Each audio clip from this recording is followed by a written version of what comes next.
کہ پاکستان کا مستقبل کیا ہے اور پاکستان کا مستقبل کون ہے۔ بہت شکریہ جناب اسپیکر۔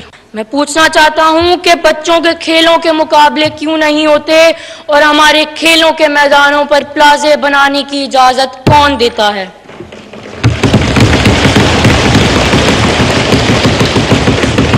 تو پھر میرا پہلا سوال اس معزز ایوان سے یہی ہے کہ کیا آپ اہل دانش نے پاکستان کا ایسا مستقبل سوچا ہے؟ میں بچوں کے پاکستان کا پورا چہرہ نہیں ہوں۔ پاکستان کا پورا چہرہ وہ ہے جو میں اپنی گاڑی کی کھڑکی سے اسکول جاتے ہوئے دیکھتا ہوں۔ کہا تو یہ آنے جانے والوں کی جھڑکیاں بھی لیتا ہے کہ میں نے کبھی کسی کو اس بچے سے محبت سے بات کرتے ہوئے نہیں دیکھا ہے۔ سو نفرتوں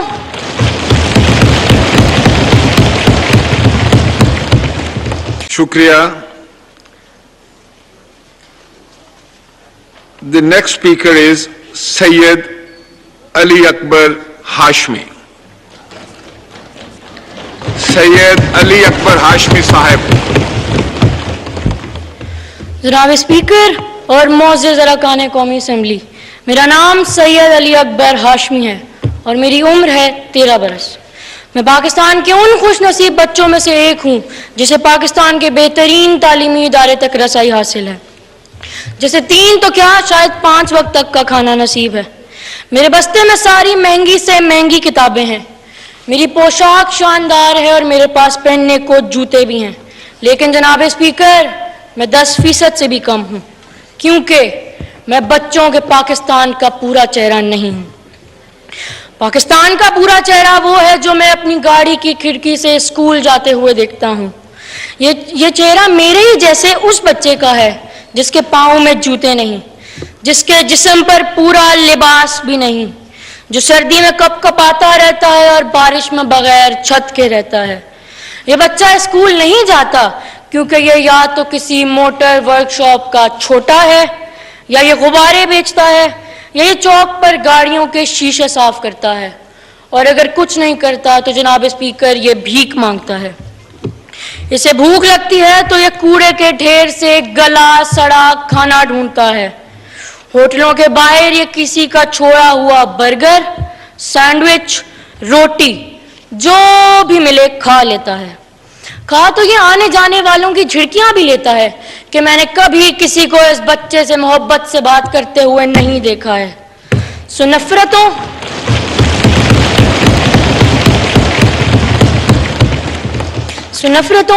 محرومیوں اور حسرتوں میں پلنے والا یہ بچہ ہو سکتا ہے کچھ دنوں بعد چوریاں بھی کرنے لگے اور یوں پاکستان میں ایک اور مجرم کا اضافہ ہو جائے۔ تو پھر میرا پہلا سوال اس معزز ایوان سے یہی ہے کہ کیا آپ اہل دانش نے پاکستان کا ایسا مستقبل سوچا ہے؟ مجھے یقین ہے کہ آپ کا جواب نفی میں ہوگا۔ سو پھر میں پوچھنا چاہتا ہوں کہ اگر ایسا ہے تو آج تک آئین پاکستان کا آرٹیکل نمبر 11 جو غلامی، جبری مشقت اور 14 سال سے کم عمر کے بچوں سے پرخطر ملازمت لینے کو ممنوع قرار دیتا ہے، وہ آرٹیکل اتنا بے اثر اور اتنا بے معنی کیوں ہے؟ میں وزیر تعلیم سے پوچھنا چاہتا ہوں کہ جب اس ایوان نے مجھے 2010 میں آرٹیکل 25A کا تحفہ دیا تو پھر میرے جیسا بچہ اسکول سے باہر کیوں ہے؟ میں پوچھنا چاہتا ہوں کہ کووڈ کی وبا کے دوران ایسے کتنے بچے تھے جو اسکول سے باہر گئے اور کبھی پلٹ کر نہ آئے؟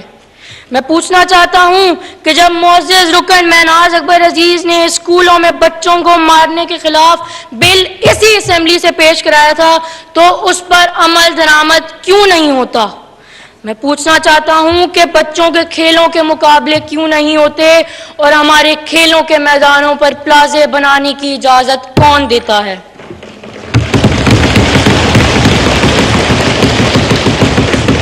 میں وزیر اطلاعات سے پوچھنا چاہتا ہوں کہ سارے ٹی وی چینلوں پر 24 گھنٹے سیاست کے جھگڑے کیوں ہوتے ہیں اور آپ ان چینلز کو کیوں پابند نہیں کرتی کہ وہ بچوں کے لیے تعلیمی اور تفریحی پروگرام چلائیں؟ میں آئی ٹی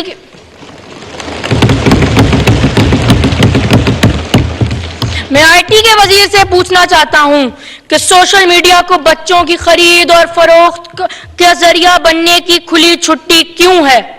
میں وزیر داخلہ سے پوچھنا چاہتا ہوں کہ بچوں پر تشدد کو روکنے پر ہمارا معاشرہ کیوں تیار نہیں، اور آج بھی جب میرے سر پر کوئی ہاتھ رکھتا ہے تو میں یہ کیوں نہیں بتا سکتا کہ یہ ہاتھ شفقت کا ہے یا ہوس کا۔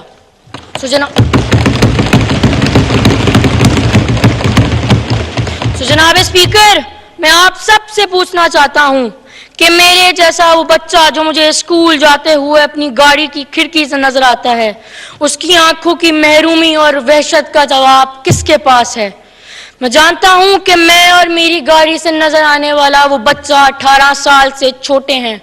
ہم آپ کو ووٹ نہیں دے سکتے، سو ہم آپ سب سے پوچھنا چاہتے ہیں کہ کیا ہم آپ کے کسی کام کے نہیں؟ کیا ہمارا کوئی حق نہیں؟ اور کیا ہمارا کوئی مستقبل نہیں؟ اور اگر ایسا ہے تو میں انتہائی ادب سے جناب وزیر اعظم صاحب سے پوچھنا چاہتا ہوں کہ پاکستان کا مستقبل کیا ہے اور پاکستان کا مستقبل کون ہے؟ بہت شکریہ جناب اسپیکر۔